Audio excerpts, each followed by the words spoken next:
Hi Palo Alto Hills members, Michelle Tinier here, second assistant. Wanted to talk to you today about the importance of fixing our divots.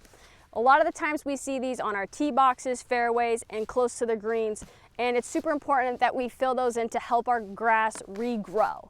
So a couple things. When you tee off on number one, we actually have a display case that has 3 options of sand and seed bottles. This little sand and seed bottle right here is going to be for those of us who want to attach them onto our hillbillies or our push carts. This is your best option. Next one is the bigger sand and seed bottle. These are all in all of our golf carts. There's 2 in every cart, so be sure to use that when you're out. The last one will be this little tinier one, and this one's going to be great for those of us who are carrying our golf bags and don't want to have extra weight.